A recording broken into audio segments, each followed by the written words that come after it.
তারেক রহমান কইছে যে এই দেশে চরমপন্থা এবং মৌলবাদের অভয়ারণ্য যেন পরিণত হইতে না পারে। দেখেন, অতি উত্তম কথা। তবে ইন্ডিয়া মনে করে মৌলবাদীদের বিরুদ্ধে শেখ হাসিনাই একমাত্র ভরসা। ইন্ডিয়া টুডে একটা নিবন্ধ ছাপিয়েছিল 2022 সালে। 2016 সালে বামেরাও বলতো দেশের বড় শত্রু মৌলবাদ। হাসিনার ফ্যাসিবাদ কিন্তু বড় শত্রু না, বড় শত্রু মৌলবাদ বামেদের মতে। তাইলে আমরা বুঝলাম বাংলাদেশে মৌলবাদ বলে একটা জিনিস আছে, মৌলবাদী বলেও একটা জিনিস আছে যা খুবই খারাপ, তাই না? সেটারে বিএনপি খাইয়া দিতে চায়, সেটা বিএনপি প্রতিরোধ করতে চায়। আচ্ছা, খুব ভালো কথা। তাইলে খালেদা জিয়ার নিশ্চয়ই মৌলবাদীদের সম্পর্কে একটা বক্তব্য আছিল, সেটা কি একটু আমরা শুনে আসি? আসেন শুনি, এডিটর সাহেব শুনে দেন। মৌলবাদী ধর্মীয় লোক আছে কিন্তু মৌলবাদী নয়, তারা বাংলাদেশকে ভালোবাসে, তাদের অবদান আছে দেশের জন্য এবং তারা দেশকে রক্ষা করতে চায়। তার মানে খালেদা জিয়ার বক্তব্যের বিরুদ্ধে দাঁড়াইল তারেক রহমান। এই মৌলবাদ নিয়ে কেন বাঙ্গুয়েলিদের এত চুলকানি? আসেন এটা একটু দেখি, তাইলে বুঝবো বিএনপি কার খপ্পরে পড়িছে। মৌলবাদ এদের ইংরেজি হইতেছে ফান্ডামেন্টালিজম। এই শব্দের উৎস কখন? শব্দটা প্রথম 20 শতকের শুরুর দিকে আমেরিকাতে প্রোটেস্ট্যান্ট খ্রিস্ট ধর্মে এটার উদ্ভব। 1910 থেকে 1915 সালে এই প্রোটেস্ট্যান্ট খ্রিস্টানরা একটা সিরিজ পুস্তিকা প্রকাশ করে, দ্য ফান্ডামেন্টালস নাম দিয়ে, যেখানে বলা হয় বাইবেলকে আক্ষরিক অর্থে মানিতেই হইবে, আক্ষরিকভাবে মেনে মেনে চলতে হবে। তখন খ্রিস্টান জগতে ফান্ডামেন্টালিস্ট মানে ছিল সেই সব খ্রিস্টানেরা যারা বাইবেলকে অক্ষরে অক্ষরে অনুসরণ করত, বা বলতে পারেন রক্ষণশীল খ্রিস্টানেরা। অর্থাৎ শব্দটার জন্মই হয়েছে খ্রিস্ট ধর্মে, ইসলামে না। কিন্তু এটা এখন ইসলাম বুঝাইতে কেন ব্যবহার করা হয়? পশ্চিমা দুনিয়ায় শব্দটার রূপান্তর কেমনে হইল? আসেন এটা একটু বুঝে দেখি। দ্বিতীয় বিশ্বযুদ্ধের পর পশ্চিমা রাষ্ট্রতন্ত্র, বিশেষ করে আমেরিকা, ধর্মনিরপেক্ষতার নামে ফান্ডামেন্টালিজম শব্দটাকে ধীরে ধীরে নিজেদের ধর্মের মধ্যে একটা সাংস্কৃতিক বিরোধ হিসেবে টিকায় রাখে। ধর্মের মধ্যে আছে না না ফেরকার দ্বন্দ্ব আছে না, সেই রকম। মানে খ্রিস্টান মৌলবাদ, যা থেকে মৌলবাদ শব্দটার উৎপত্তি, তাকে নিজ ধর্মের ভেতরকার বিষয় কইরা রাখে। মানে এটা আমাদের ঘরের একটা ব্যাপার। রক্ষণশীল খ্রিস্টান হওয়া কোনো অসুবিধা নাই, কিন্তু রক্ষণশীল মুসলমান এটা হওয়া যাবে না। কেন যাবে না? এর পরে আসতেছি। আমেরিকার সোভিয়েত ইউনিয়নের কোল্ড ওয়ারের টাইম থেকে এই ফান্ডামেন্টালিজম ধীরে ধীরে একটা পলিটিক্যাল এবং সিকিউরিটি টার্ম হয়ে দাঁড়ায় পশ্চিমা বিশ্বের, বিশেষ করে ইরানের বিপ্লবের পরে 1779 সালে। ওই সময় থেকে পশ্চিমা মিডিয়া এবং একাডেমিয়া ইসলামকে কেন্দ্র কইরা ইসলামিক ফান্ডামেন্টালিজম শব্দটা ছড়াইতে শুরু করে। এখন প্রশ্ন হইতে পারে যে কেন ইসলামকে টার্গেট করা হইল? পশ্চিমা দুনিয়া কল্পনাও করে নাই যে ইসলামের নামে একটা রাষ্ট্র বিপ্লব হইতে পারে এই 20 শতাব্দীতে, কিন্তু হইল। এছাড়াও পশ্চিমের আছে ক্রুসেড এবং অটোমানের কাছে পরাজয়ের স্মৃতি। সেই কারণেই পশ্চিমের কল্পনায় ইসলাম সবসময় একটা চ্যালেঞ্জার সভ্যতা। ক্রুসেডে তারা হার মানে, আবার 1753-তে কনস্টান্টিনোপলের পতন ঘটে, 1600 শতকে ভিয়েনার অবরোধ ঘটে। এই সমস্ত ইতিহাস ইউরোপীয় সভ্যতাকে মনে করায় দেয় ইসলাম সামরিক এবং সাংস্কৃতিকভাবে তাদের প্রতিদ্বন্দ্বী। আবার ভিয়েনা অবরোধ কি, এটা কি জানেন? জানেন না? আসেন জেনে নিই। অটোমান সম্রাটেরা 2বার ভিয়েনা অবরোধ করে 16 শতকে। এই অবরোধ ব্যর্থ হয়।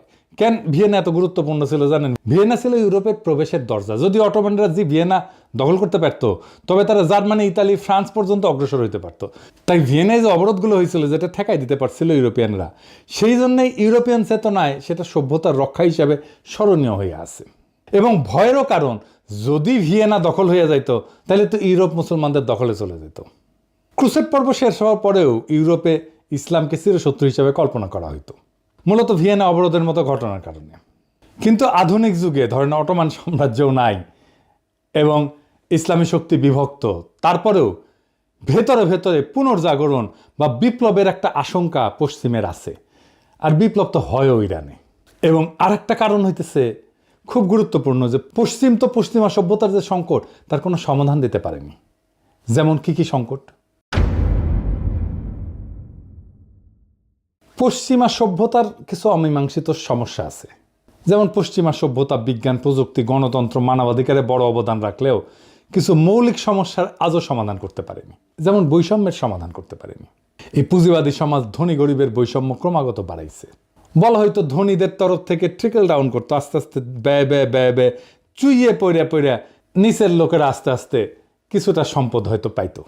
পশ্চিম ব্যক্তি স্বাধীনতাকে সর্বোচ্চ করছে, কিন্তু সমাজ, কমিউনিটি, পরিবার এগুলো ভেঙে গেছে। মানুষ একা, বিচ্ছিন্ন, বিষণ্ণতায় ভোগে।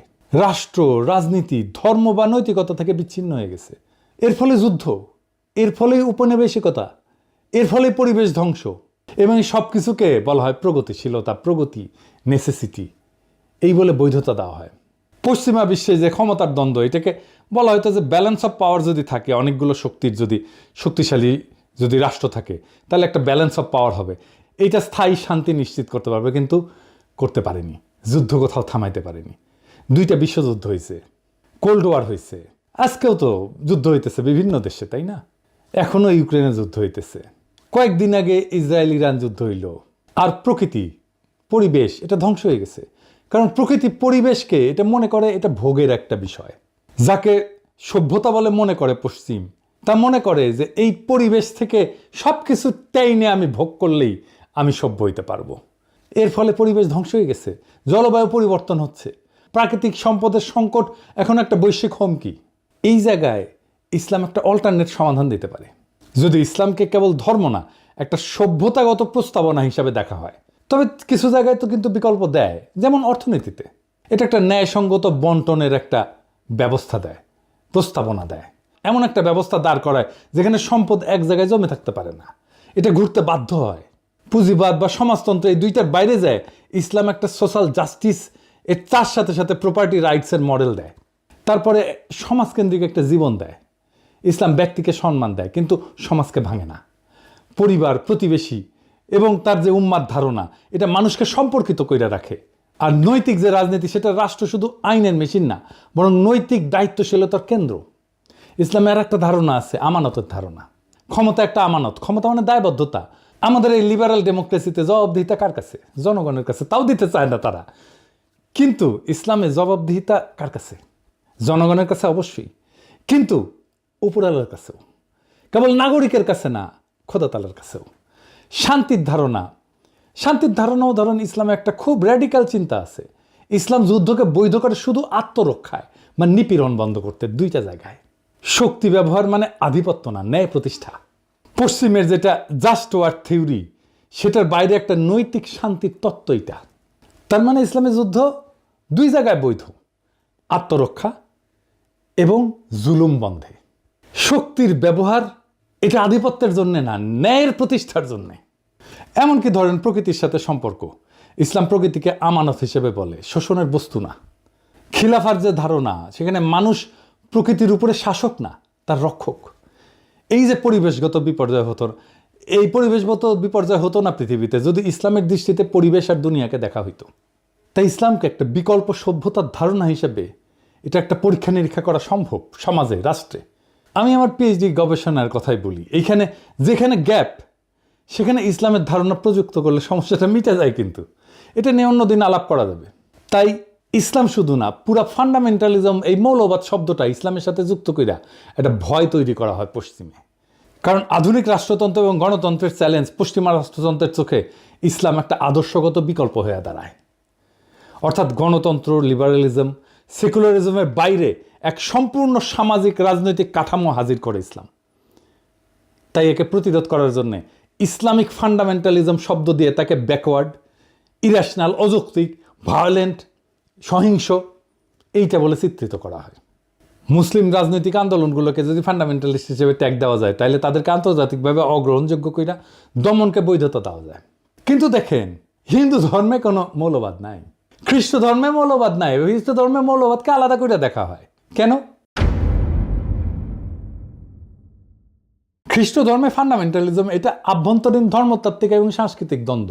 এইটাকে যদি ডেমোনাইজ করা হয়, তাহলে পশ্চিমা জনসংখ্যার একটা বড় অংশ সরাসরি ক্ষুব্ধ হয়ে যাবে। তাই ওদের মিডিয়া এবং একাডেমিয়া খ্রিস্টান ফান্ডামেন্টালিজম শব্দটাকে সীমিত অর্থে ব্যবহার করে, সন্ত্রাস বা হুমকির সাথে যুক্ত করে না, কিন্তু ইসলামকে করে।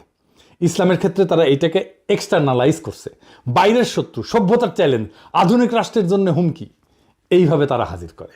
কার্ল শিমিট বলছিলেন যে রাজনীতির মৌল কেন্দ্র হইল ফ্রেন্ড ভার্সেস এনিমি, এই বিভাজন। পশ্চিমা রাষ্ট্রতন্ত্র ইসলামের ফান্ডামেন্টালিজম ধারণাটাকে ব্যবহার করছে এনিমি হিসেবে চিহ্নিত করার জন্য। ফুকো দেখাইছেন যে কিভাবে ক্ষমতা ডিসকোর্স তৈরি করে বা বয়ান তৈরি করে। ইসলামিক ফান্ডামেন্টালিজম একটা ডিসকোর্স বা বয়ান যা ইসলামকে সবসময় ইরেশনাল, ভায়োলেন্ট, প্রিমডার্ন এই হিসাবে উপস্থাপন করে। এডওয়ার্ড সাইদও বলছেন তার ওরিয়েন্টালিজমের ধারণায় যে পশ্চিমা সংস্কৃতি সবসময় পূবকে অন্য বা আদার বানায়, নিজের আধুনিকতাকে বৈধতা দেয়। এবং এই যে ওয়েস্টার্ন ডেমোক্রেসি, পশ্চিমা লিবারাল ডেমোক্রেসি নিজেকে একমাত্র বৈধ রাজনৈতিক রূপ হিসেবে দাঁড় করাইতে ইসলামিক ফান্ডামেন্টালিজমকে বিকল্প রাজনৈতিক কল্পনা হিসাবে সে ডেমোনাইজ করে। ফলে আন্তর্জাতিক আইন, সিকিউরিটি, নীতি, এমনকি গবেষণাতেও ইসলামী আন্দোলনকে প্রায় ফান্ডামেন্টালিস্ট থ্রেট হিসাবে বলা হয়। যদিও একই ধরনের ইহুদি বা খ্রিস্টান চরমপন্থাকে সেটা বলা হয় না, হিন্দু চরমপন্থাকে তো বলা হয়ই না, দেখতেছেন তো। যা যা একটা ইসলামী সমাজকে আলাদা মিনিং দিছে সেটাকে আক্রমণ করা হয়েছে পশ্চিম থেকে। নিজের কালচারকে, নিজের প্র্যাকটিসকে ঘৃণা করতে শেখানো হয়েছে। আফগানিস্তানে বোরখা পরা ছিল ফ্যাশন, এটা অভিজাততন্ত্রের প্রতীক। যেই নারী বোরখা পরবে তাকে ধরে না হয়তো সে ধনী এবং সে কোনো কাজ করবে না, সে অভিজাত, তার কাজ করার দরকার নাই, তাকে অন্যভাবে সম্মান করা হইতো। এইটাকে পশ্চিমানারা বানাইলো নারী নিপীড়নের আইকন। কি খোদা আমারে উঠায় নাও। বোরখা খুলে বেলায় প্রগতিশীলতা। অটোমান হেরেমকে বলা হয় নির্বিচার যৌনতা, অথচ জানেন এইটা নারীর ক্ষমতায়নের একটা super duper model, very effective alternate model. একদিন আলাপ করবো এটা নিয়ে। নারীবাদীরা এখন থেকে লাফানো শুরু করবে, মূর্খসোদা নারীবাদী। বাংলাদেশে সব প্রগতিশীলের মূর্খসোদা, নারীবাদীরা আরও বেশি মূর্খসোদা। এদের সাথে আলাপ করবো আমি হেরেম নিয়ে। যাই হোক, বিএনপি পশ্চিমের বয়ান নিচ্ছে ইসলাম প্রসঙ্গে। তার রাজনৈতিক প্রতিপক্ষকে মোকাবেলা করার জন্য যদি আওয়ামী বয়ানের কান্দে চাপতে হয় বিএনপিকে, তাহলে তো বিএনপি আর একটা আওয়ামী শাসনই উপহার দেবে। পশ্চিমের ভয় একটা ফেয়ার ইলেকশনে ইসলামী দলগুলো যদি ক্ষমতায় চলে আসে, এই ভয় তারা মিশরে পাইছে, একই ভয় তারা গাজায় পাইছে। হামাস জিতছে, তারা স্বীকার করবে না, কিন্তু মোদিরা মাইনা নেবে। আজিব বাত। এইভাবে রাজনীতি চলে। জামাতের সাথে বিএনপি তো আসলে কোনো প্যারামিটারে জিততে পারবে না, না আভ্যন্তরীণ গণতান্ত্রিক চর্চায়, না কর্মীদের রাজনৈতিক মানে, না কর্মীদের সাহসে, না কর্মীদের সংখ্যায়। বিএনপি ছাত্রদল, ছাত্র শিবির যদি এখন রাস্তায় মারপিটেও নামে, ছাত্রদল হাইরা যাবে। এটা বাস্তবতা। না বিএনপি প্রতিষ্ঠান তৈরি করতে পারছে, না কর্মীদের নৈতিক রাজনৈতিক পড়াশোনা, শিক্ষা প্রতিষ্ঠানে সংগঠনের প্রভাব বাড়াইতে পারছে, কিছুই করতে পারেনি। বিএনপি জামাত বা ছাত্র শিবিরের সাথে তুলনায় কোনো ধারে কাছে যেতে পারবে না। এই জন্যই তারা বাইসা নিছে এমন একটা জায়গা যেখানে জামাত দুর্বল, সেটা মুক্তিযুদ্ধ। এই মুক্তিযুদ্ধের মাঠে এসে জামাতকে ঘায়াল করতে চায়, তাই তাদের মুখে মৌলবাদ, তাই তাদের মুখে জঙ্গিবাদ। সেই একই বয়ান আওয়ামী লীগের বয়ান, কারণ এটা সহজ। জামাতের রাজনীতিকে মোকাবেলা করার জন্য যে দক্ষতা থাকা দরকার, ইন্টেলেকচুয়াল ক্যাপাসিটি থাকা দরকার ছিল, সেটা তো বিএনপির নাই। তো বিএনপি নিছে সহজ পথ, মুক্তিযুদ্ধের কথা বলে কোণঠাসা করা। এই রাজনীতি জিতবে না, এই রাজনীতি জেতার না। এই রাজনীতি অবশ্যই বিএনপিকে পরাজয়ের রাস্তায় নেবে। এই রাজনীতি বিএনপিকে রাষ্ট্র ক্ষমতা আসতে দেবে না, লিখে রাখতে পারেন। এটাই বিএনপির রাজনৈতিক পরাজয়ের কারণ হবে। পশ্চিমা শক্তি আমাদেরকে কোনো সাহায্য করেনি হাসিনা বিরোধী লড়াই, আমাদের কোনো ধরনের কূটনৈতিক সাহায্য করেনি। হাসিনার শাসনকে সর্বতভাবে সাহায্য করে গেছে, সাপোর্ট করে গেছে পশ্চিমা শক্তি। এখন সেই পশ্চিমা শক্তির ইচ্ছায় যদি বিএনপি তার আগামীর রাজনীতি নির্ধারণ করে, তার রাজনীতিকে বাংলাদেশের মানুষ প্রত্যাখ্যান করবে। বাংলাদেশের মানুষ তার ধর্ম, তার সংস্কৃতি, সেটাকে সাথে নিয়ে বাংলাদেশের মানুষ আগামীর রাষ্ট্র গঠন করতে চায়। পশ্চিমাদের সাজেশনে না, পশ্চিমাদের ধারণা দিয়ে না, পশ্চিমাদের প্রেসক্রিপশন দিয়ে না, বরং পশ্চিমাদের প্রেসক্রিপশনে যারা রাষ্ট্র করতে আসবে তাদেরই বাংলাদেশের জায়গা হবে না। বাংলাদেশের রাজনীতির বড় ট্র্যাজেডি হইল নিজেদের শক্তি আর ঐতিহ্যকে ভরসা না কইরা বিদেশি প্রেসক্রিপশনকে আঁকড়ায় ধরা। আওয়ামী লীগ তা করছে বছরের পর বছর, আর বিএনপি যদি সেই একই পথে হাঁটে তবে তার পরিণতি একই হবে। মৌলবাদ নামের কৃত্রিম আতঙ্ক দেখায় জনগণকে ভয় দেখানো যায়, কিন্তু ক্ষমতা দখল করা যায় না। বাংলাদেশের মানুষ চায় না কোনো আমদানি করা প্রেসক্রিপশন, তারা চায় নিজেদের ধর্ম, সংস্কৃতি, ইতিহাস এবং আত্মপরিচয়ের ভেতর থেকে বেরিয়ে আসা একটা রাষ্ট্র। সেই রাষ্ট্র হবে ন্যায়ভিত্তিক, বিশ্বাস এবং মূল্যবোধ নির্ভর, যেখানে বিদেশি লেবেল না, বরং বাংলাদেশের মানুষের রক্ত মাংসের চাহিদা তার রাজনৈতিক চালিকা শক্তি হবে। তাই আজ যদি বিএনপি আওয়ামী লীগের সহজ পথ অনুসরণ না কইরা বরং নিজের কণ্ঠে, নিজের বয়ান, নিজের আত্মপরিচয়কে রাজনৈতিক ভিত্তি করে তোলে, তবে এই জাতি তার পক্ষেই আবার জায়গা উঠবে। কিন্তু যদি তারা পশ্চিমের সাজেশন আর আওয়ামী লীগের কপি পেস্ট রাজনীতির মধ্যে হারায় যায়, তবে এই জাতি তাদের ক্ষমা করবে না। ইতিহাসের আদালতে তখন বিএনপির নাম লেখা থাকবে আত্মসমর্পণকারীর তালিকায়, পরাজিতের তালিকায়। বাংলাদেশ আজ নতুন দিগন্ত চায়। আওয়ামী বা পশ্চিমা কণ্ঠস্বর না, বরং নিজের সত্যিকারের কণ্ঠস্বর যে দল সেটা শোনাবে, সেই দলই আগামীর বাংলাদেশ করবে, এইটা লিখে রাখতে পারেন, এটা নিশ্চিত। সেটাই ছিল 2024-এর বর্ষা বিপ্লবের অঙ্গীকার। বাংলাদেশ সেই পথেই হাঁটবে। ইনকিলাব জিন্দাবাদ।